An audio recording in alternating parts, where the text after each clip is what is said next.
Hello guys, कैसे हैं आप लोग। मैं उमित तल्ला, आपका फ्रेंड, फिलोसोफर एंड गाइड।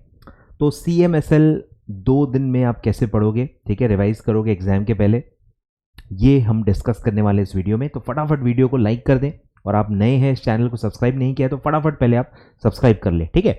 चलिए स्टार्ट करते हैं। तो आपको पता होगा कि मैंने CMSL के रिवीजन नोट्स ऑलरेडी दे दिए हैं, ठीक है, मेरे टेलीग्राम चैनल पे मैंने दे दिए हैं, वेबसाइट पे भी मेरे अवेलेबल हैं, और मैंने हाल ही में CMSL का अमेंडमेंट्स भी अलग से अपलोड किया हुआ है, ठीक है। सारी चीज़ें मैं डिस्क्रिप्शन में दे देता हूँ, अगर आपको नहीं पता है तो वो आप देख लो, ठीक है, लिंक डिस्क्रिप्शन में दे देता हूँ।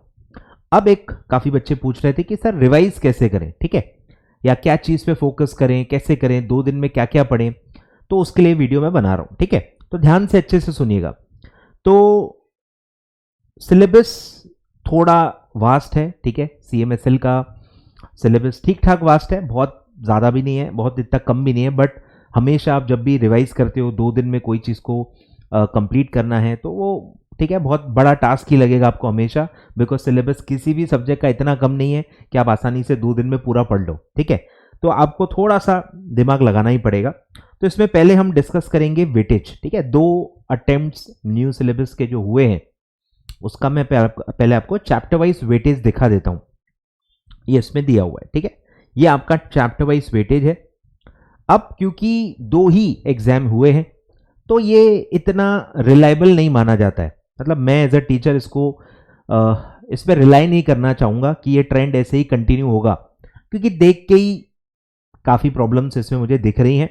कोई ऐसा ट्रेंड, क्लियर ट्रेंड नहीं पकड़ में आ रहा है। ये देख के मुझे एक ही, देखो 2-3 चीजें ही ख्याल में आ रही हैं। एक है कि ICDR का वेटेज अच्छा है। ICDR का देखो 20 मार्क्स 11 मार्क्स, मतलब ICDR एक हैवी चैप्टर है, वैसे वॉल्यूम वाइज वो वैसे ही हैवी है तो उसका वेटेज थोड़ा सा ज़्यादा ही रहेगा। Second is LODR। तो ICDR LODR मतलब आपका अच्छा खासा वेटेज रहने वाला है, तो मतलब आपको ICDR LODR जितना डिटेल में आप कोशिश करो उतना आपको डिटेल में रिवाइज करना चाहिए, क्योंकि उसका वेटेज अच्छा खासा है। एंड द थर्ड टॉपिक जो क्लियर कट दिख रहा है दैट इज म्यूचुअल फंड्स, क्योंकि उसमें से न्यूमेरिकल आता है तो उसका वेटेज भी 10 के ऊपर ही है हमेशा। तो ये 3 हाईली वेटेड चैप्टर्स हैं इन पार्ट 2। पार्ट 1 जो है आपका वो तो, ठीक है ना, बहुत ही क्लूलेस है और चैप्टर्स भी काफ़ी कम है, तो मेरे ख्याल से तो आपको सारे ही कवर करके जानी चाहिए। फिर एट द सेम टाइम अगर आप देखोगे पार्ट बी जो है, पार्ट 2 जो है, उसमें सरप्राइजिंगली PIT में से अभी तक क्वेश्चन नहीं आया है, SC/ST में एक आध बार क्वेश्चन नहीं आया है, डीलिस्टिंग में से एक आध क्वेश्चन एक बार नहीं आया है। तो ये काफ़ी इंपॉर्टेंट चैप्टर्स हैं, ठीक है, क्योंकि ये ओल्ड सिलेबस में भी थे, इसकी पूरी हिस्ट्री है, रियल लाइफ का भी एक अपना सिग्निफिकेंस है, तो ये टॉपिक एक्चुअली बहुत इंपॉर्टेंट है। आई एम ऑल्सो सरप्राइज्ड कि इसमें से ऐसे कैसे हो गया कि एक भी क्वेश्चन नहीं आया। I am also surprised. तो इसीलिए मुझे लगता है कि PIT काफ़ी इंपॉर्टेंट है, SC/ST काफ़ी इंपॉर्टेंट है, बायबैक, डी लिस्टिंग, ये सब इंपॉर्टेंट है। इसमें से मेरे ख्याल से तो हर अटेम्प्ट में एक आध क्वेश्चन तो आना ही चाहिए।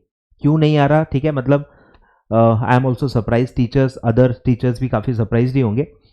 तो इसमें इसीलिए मैं ऐसा नहीं कहूँगा कि यार नहीं आ रहा है तो छोड़ दो, ठीक है, वो स्किप वाला मैं नहीं कहूँगा, क्योंकि क्या होगा ना, PIT एक ऐसा चैप्टर है ना, आपका पूरा पेपर बिगाड़ सकता है। मतलब ऑल ऑफ सडन उसका जो वेटेज है वो मिनिमम 8 से लेके 12 मार्क्स तक भी हो सकता है। 8 से 12 मार्क का वेटेज आराम से हो सकता है, क्योंकि इतने है उसमें चीज़ें पूछने लायक। SC/ST में भी इतनी सारी चीज़ें हैं कि आपको 8 से 12 मार्क का वेटेज कभी भी मिल जाएगा ऑल ऑफ सडन, ठीक है। तो मुझे लगता है आपको सारी चीज़ें अच्छे से कवर करनी चाहिए। कुछ कुछ चैप्टर्स हैं जिनमें से मुझे पता है कि यार एक ही क्वेश्चन आएगा, 4 या 5 मार्क्स से ज़्यादा वेटेज उसका नहीं जा सकता नॉर्मली। तो ऐसे कुछ चैप्टर्स हैं, जैसे डिपॉजिटरी है, एक ही आएगा, उसमें ज़्यादा मसाला नहीं है, एक आध ही आएगा।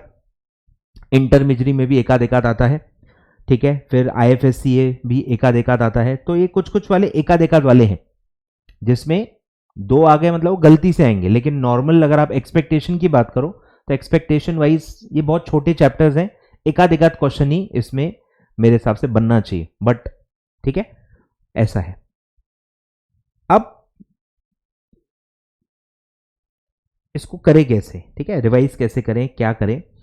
तो मैंने आपको बताया था कि मैं अब टाइप वाइज चीज़ें देखता हूँ, ठीक है। मैंने ओल्ड सिलेबस वालों को भी कहा था कि टाइप वाइज जाओ, क्योंकि आपके पेपर में कुछ चीज़ें काफ़ी क्लियरली एविडेंट है। जैसे आप देखोगे न्यूमेरिकल क्वेश्चंस आते ही हैं, अलग से आते हैं, 10 से 15 मार्क 20 मार्क के न्यूमेरिकल्स आते ही आते हैं, उनका एक मिनिमम वेटेज है।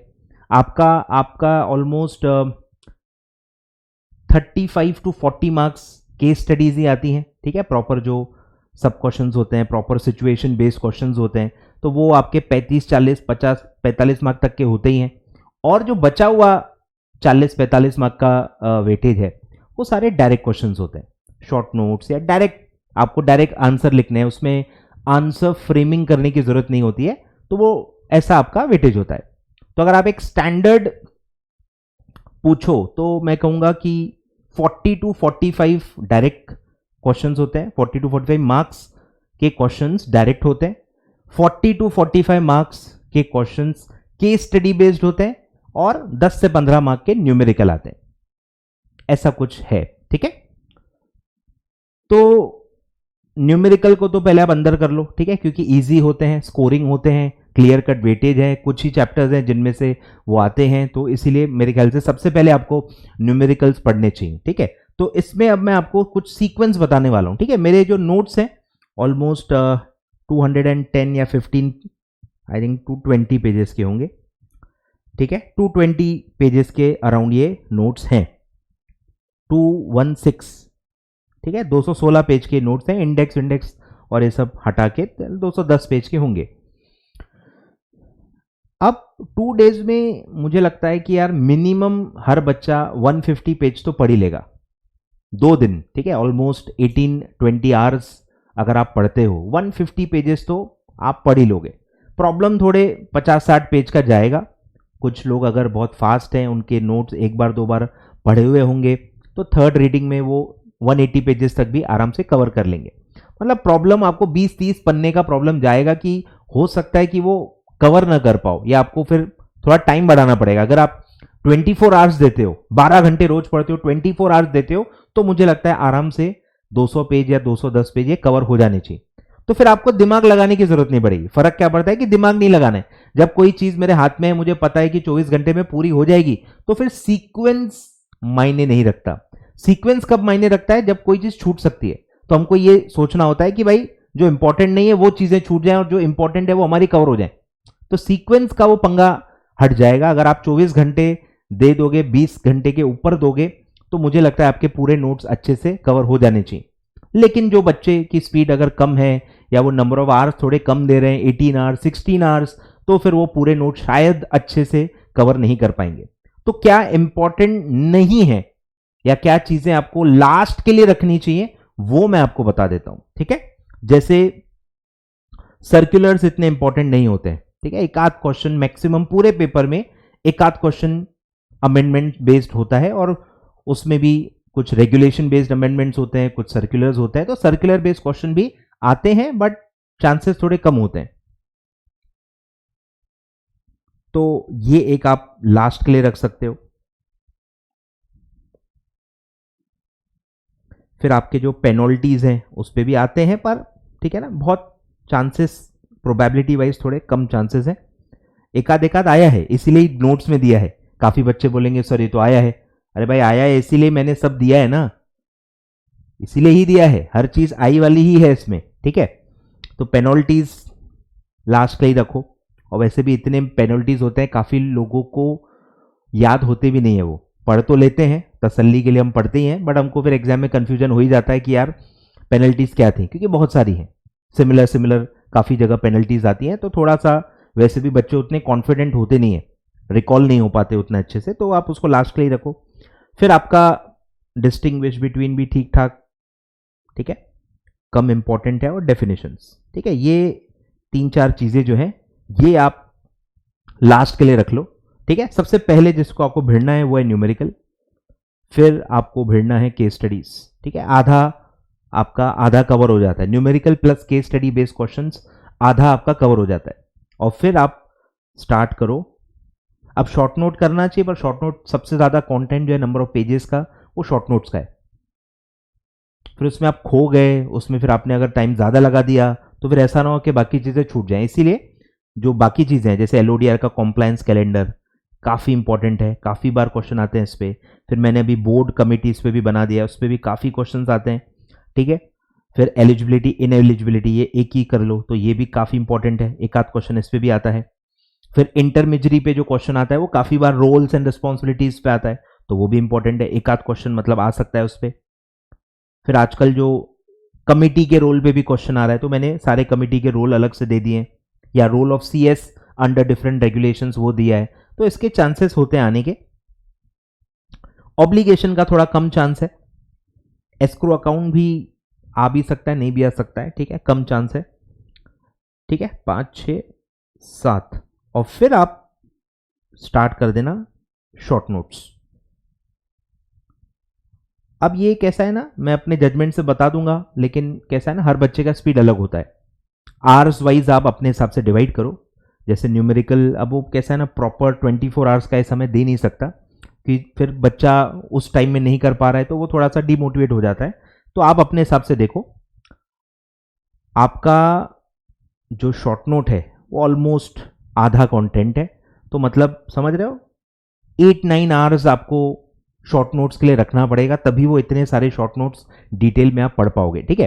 अब मैंने हो सकता है कोई चीज शॉर्ट नोट में दी है और उस पर अगर केस स्टडी बन के आ गई, मतलब समझ रहे हो ना, मैंने शॉर्ट नोट दिया है पर हो सकता है उस पर केस स्टडी बेस्ड बना के क्वेश्चन पूछ ले, कंटेंट तो वही पढ़ना पड़ेगा ना आपको। तो इसीलिए शॉर्ट नोट्स भी आपको पूरे मेरे हिसाब से अच्छे से कवर करके जाने चाहिए, ठीक है। तो ये जो मैंने टिक मारे हैं वो 3-4 चीजें हैं जो आप लास्ट के लिए रखो। भाई टाइम मिला तो पढ़ेंगे, नहीं तो ठीक है, कोई बात नहीं। बाकी जो जो मैंने नंबरिंग दी हुई है ये सारे आपको कवर करने हैं, सीक्वेंस है ये पूरा, ठीक है। सबको 2-3 घंटे देने हैं, न्यूमेरिकल 2 घंटे दे दो, केस स्टडी को 2-3 घंटे दे दो, LODR तो आधे घंटे में अच्छे से हो जाएगा, ठीक है। बोर्ड कमिटी सब आधे आधे घंटे के हैं, बाकी सारे टॉपिक छोटे छोटे हैं, आधे से 1 घंटा लगेगा। न्यूमेरिकल को अच्छा टाइम दे दो 2 घंटा, केस स्टडी को 3-4 घंटे दे दो, आधा दिन यही दे दो, और बाकी में सबको आधा आधा 1-1 घंटा देके सारी चीजें आप कवर कर लो, ठीक है। और लगभग पूरा एक दिन जो है वो आप शॉर्ट नोट्स और ये जो नॉट सो इंपॉर्टेंट टॉपिक्स है उसके लिए रख दो, ठीक है। तो ऐसा मेरे ख्याल से आप 2 दिन में एग्जाम ओरिएंटेड अच्छे से सारी चीजें कवर करके जा सकते हो, ठीक है। चैप्टर वाइज मैं ज्यादा प्रेफर नहीं करता, क्योंकि चैप्टर्स काफी ज्यादा हैं और हर चैप्टर को आप पूरा पूरा ऐसा कवर करने की कोशिश करोगे तो आपके आधे भी चैप्टर मुश्किल से हो पाएंगे, क्योंकि सिर्फ ICDR कोई पूरा पढ़ने के लिए बैठ जाए 7-8 घंटे सिर्फ ICDR पढ़ने में लग जाते हैं, LODR को 3-4 घंटे लग जाते हैं। तो चैप्टर वाइज ठीक है चीजें मेरे हिसाब से, मतलब मैं भी बैठूं तो मैं नहीं कवर कर पाऊंगा, और इतना फिल्ट्रेशन चैप्टर लेवल पे चैप्टर वाइज फिल्टर करना थोड़ा मुश्किल हो जाता है, ठीक है। वैसे नोट्स आपके पास नहीं होंगे और वैसा मैं भी प्रोवाइड नहीं करता हूं, ठीक है। मतलब ये टाइप वाइज मुझे हमेशा बेटर लगता है कि एग्जाम ओरिएंटेड सारी चीजें एक साइड एक तरीके से अरेंज करके दे देती हैं, इसमें प्रोबेबिलिटी बढ़ जाती है कि क्वेश्चंस इसमें से आ सकते हैं, ठीक है। तो ये सारी बातें थी, ये सब डिस्कशन था जो मुझे आपसे करना था। नोट्स का भी लिंक मैं डिस्क्रिप्शन में दे देता हूं, अमेंडमेंट्स भी आप थोड़ा बहुत जो भी सर्कुलर्स आए हैं कवर करके जाइए, उसका लिंक भी मैं दे देता हूं, ठीक है। चलो all the very best, limited पढ़ो, ठीक है, ज्यादा फैलो मत अभी, और चीजें जो अभी कवर नहीं हो पाई हैं तो अभी तो टाइम है भी नहीं, ठीक है, उसको आप भूल जाओ, इसी नोट्स पे स्टिक रहो, इसमें से जो भी आपको आता है, इसमें से जो भी आपको पढ़ा हुआ है उस पर ही फोकस करो, उसी को ज्यादा से ज्यादा बार रिवाइज करने की कोशिश करो, ठीक है। तो न्यूमेरिकल्स पे बहुत ज्यादा आपको फोकस देना है, सिर्फ न्यूमेरिकल्स को ही अगर आप 2 से 3 बार पढ़ोगे तो भी चलेगा, क्योंकि शॉर्ट सिमिलर टाइप के ही क्वेश्चंस आते हैं। तो न्यूमेरिकल्स मुझे लगता है आपको ऐसी है चीज जो टाइम आप ज्यादा दो, ताकि एटलीस्ट कुछ चीजें बहुत अच्छे से आप लिख के आ जाए, और 5 में से 4 ये जो क्वालिटी चाहिए होती है पासिंग और स्कोरिंग के लिए, वो थोड़ा न्यूमेरिकल से आपको मिल सकती है। और कुछ कुछ चीजें जो आपको अच्छे से आती हैं, ये भी मैंने आई थिंक जो हाउ टू क्या बोलते हैं उसको, अमेंडमेंट्स आई थिंक, नहीं कोई तो चीज में बताया था। तो CMSL में आपको एक और बात ध्यान रखनी है कि कुछ ऐसी चीजें होनी चाहिए जिसमें आपको 5 में से 4 मिले। जो भी मैंने चेक्ड पेपर्स देखे हैं उसमें मैंने ये ऑब्जर्व किया हुआ है कि बच्चे बहुत ही एवरेज आंसर लिखते हैं। ठीक है, एक तो आप पूरा पेपर लिख के नहीं आ सकते हो, ठीक है, मतलब बहुत मुश्किल होता है। जितना आसानी से टीचर्स यूट्यूब पे आके बोलते हैं, मैं सरप्राइज्ड हो जाता हूं, इतना आसान नहीं होता है। ठीक है, 100 मार्क्स का पूरा पेपर सॉल्व नहीं होता है, क्योंकि पूरा पढ़ा ही नहीं हुआ है ना, सिलेबस ही पूरा नहीं पढ़ा हुआ। जितना आप पढ़ के गए हो वो 100 मार्क्स का वैसा पूरा छपता नहीं है। आपको आता ही 80-85 का है, तो आप 100 मार्क्स का पेपर कैसे सॉल्व करके आओगे? मुझे यही कॉन्ट्रास्ट समझ भी नहीं आता। समझ रहे हो? कोई भी बंदा, बहुत रेयर ऐसा बंदे होते हैं भाई जो पूरा 100% पढ़ के गए और पूरा का पूरा पेपर ऐसा आ गया जो उसको आता है, फिर वो जाके पूरा सॉल्व करके आएगा। इसकी प्रोबेबिलिटी बहुत ही कम है। एवरेज बच्चे की बात करूं तो पेपर ही 80 मार्क का ही ऐसा पेपर होता है जो आपको आता है। तो आपको कोशिश यही करनी है कि चलो जितना आता है उतना पूरा मैं अच्छे से लिख के आ जाऊं, और ज्यादा से ज्यादा उसमें ऐसे मेरी क्वेश्चंस की आंसरिंग होनी चाहिए, पहले मुझे ऐसे आंसर्स करने चाहिए जो मुझे बहुत अच्छे से आते हैं। पढ़े हुए आ गए, छपे हुए आ गए, आपने पहले उसको लिखा हुआ है, राइटिंग प्रैक्टिस में कवर किया हुआ है, टेस्ट में पहले आपने लिखा हुआ है, आपको आते हैं अच्छे से, पॉइंट्स रिकॉल हो रहे हैं, वो आपको पहले लिखने हैं। तो ध्यान आपको वही देना है कि कुछ कुछ चीजें जो शॉर्ट होती हैं, जैसे मैंने बताया आपको कि एलओडीआर का कॉम्प्लायंस कैलेंडर बहुत ज्यादा प्रोबेबिलिटी आते हैं, बोर्ड कमिटीज आते हैं, ठीक है, रोल ऑफ सीएस, कुछ कुछ चीजें ना बहुत आती हैं, उस टाइप के क्वेश्चंस आते हैं। तो ये चीजें मैं चाहता हूं कि आप 2 बार 3 बार, क्योंकि कंटेंट भी बहुत लिमिटेड है, तो आप 3-4 बार भी रिवाइज कर सकते हो ताकि आपको ज्यादा से ज्यादा अच्छे से मेमोराइज हो जाए। तो न्यूमेरिकल्स आप ऐसा कर सकते हो, आप बोर्ड कमिटीज, आप कॉम्प्लायंस कैलेंडर, एलिजिबिलिटी क्राइटेरिया, ये बहुत ही इंपॉर्टेंट चीजें।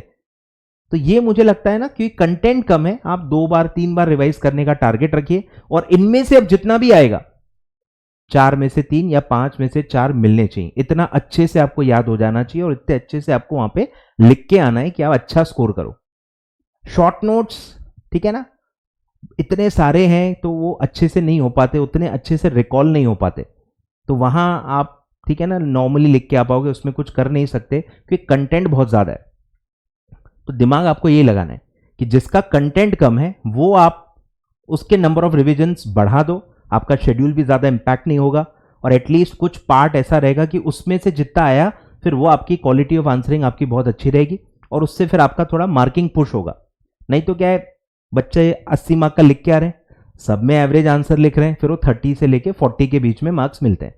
40 क्रॉस नहीं हो पाता, 40 क्रॉस करना है, 45 मार्क्स क्रॉस करना है, तो आपको आधा पेपर बहुत हाई क्वालिटी अच्छे से लिखना पड़ेगा। तो उसमें हाई क्वालिटी में मैं कहूंगा न्यूमेरिकल आ जाते हैं, अच्छे से लिख सकते हो आप, और मार्क्स उनको देने ही पड़ेंगे। न्यूमेरिकल है ना, सब सेम है, नंबर मैच हो रहे हैं, अच्छा प्रेजेंटेशन है, तो 5 में से 4 क्यों नहीं देंगे? समझ रहे हो? वहां चांसेस कम है मार्क कटने के, तो वहां अच्छा स्कोरिंग आ सकता है। वैसे ही कुछ कुछ चीजें अगर आप जो भी टाइप की होंगी, केस स्टडी होंगी, शॉर्ट नोट होगा, कोई भी चीजें अगर आप अच्छे से लिख के आओगे तो 3 में से 2, 2.5, 4 में से 3, 5 में से 4, इस टाइप के नंबर ऑफ क्वेश्चंस आपको बढ़ाने हैं।